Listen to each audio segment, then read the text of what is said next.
Selanjutnya Miskawai di dalam Al-Hikmah Al-Khalidah pada halaman 7 mengatakan al-ilmu wal amal qarinani kamuqaranatir ruhi lil jasadi. Ilmu dan amal itu adalah dua sejoli, seperti bersejolinya, seperti bertemannya ruh dengan jasad.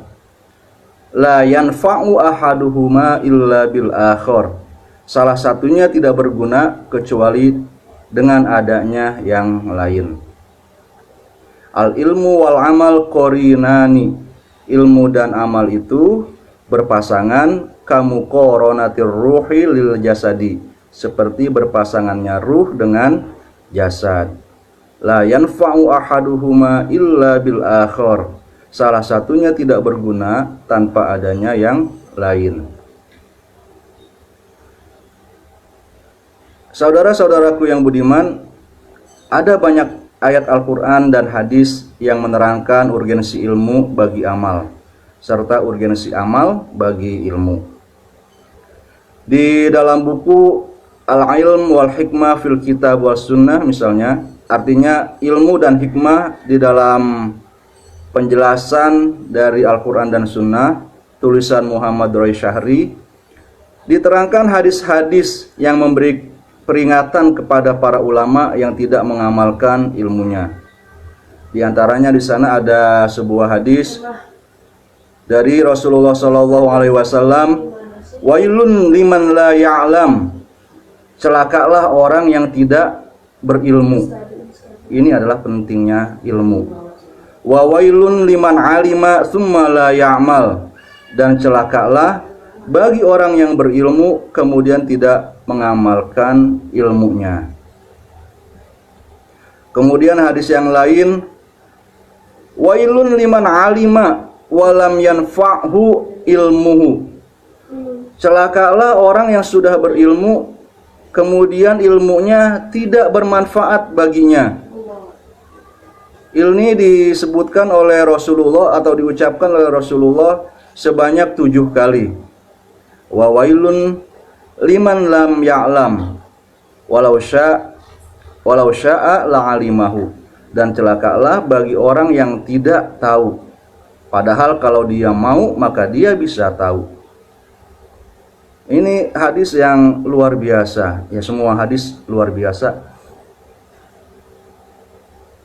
Karena pada bagian yang pertama ini mengisyaratkan beratnya tanggung jawab keilmuan. Sampai 7 kali Rasulullah bersabda, celakalah orang yang berilmu kemudian ilmunya tidak bermanfaat baginya. Ini mungkin bisa mendorong orang untuk lebih baik saya tidak berilmu saja. Tapi dengan adanya ujung dari hadis ini yang menyatakan wa wailun liman lam ya'lam, celakalah orang yang tidak mau tahu, walau sya'a la'alimahu, padahal kalau dia mau dia akan bisa tahu.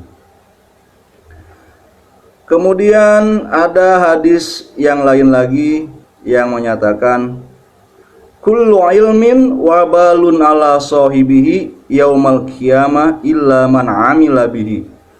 Semua ilmu menjadi bencana bagi pemiliknya pada hari kiamat kecuali ilmu yang diamalkan. Kemudian di dalam riwayat yang lain, Nabi berwasiat atau berpesan kepada Abdullah bin Mas'ud, man ta'allamal ilma wa lam ya'mal bima fihi hasyarahu Allahu yaumal qiyamati a'ma. Orang yang mempelajari ilmu tapi tidak mengamalkannya, maka dia akan dibangkitkan Allah pada hari kiamat sebagai orang yang buta.